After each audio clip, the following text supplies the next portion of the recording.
In this video, we are going to learn how to write dissociation equations.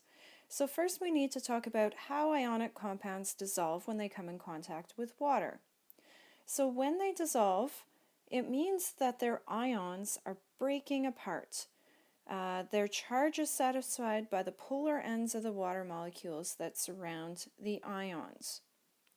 There is an exception to this rule in that some ionic compounds do not dissolve, and we're going to examine those a little bit later in this unit.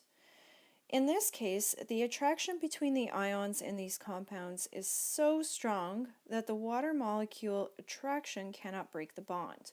So therefore they are not soluble in water, but rather remain as solids, or as we would see, precipitates. An example would be silver chloride.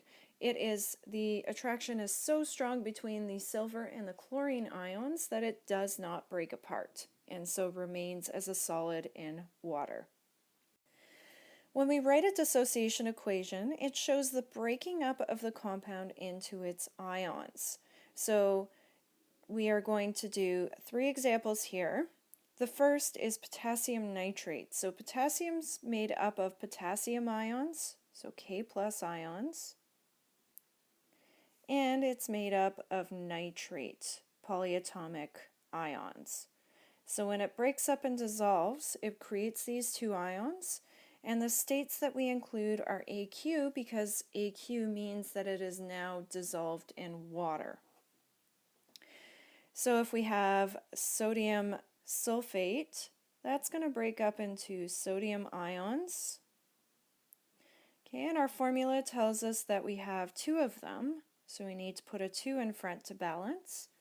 And then we have sulfate polyatomic ions. In the last one, our iron 3 chloride is going to break up into iron 3+ ions and chloride ions, so it's a Cl-, and we know that there are 3 of them, so we need a 3 in front of the chlorine to balance.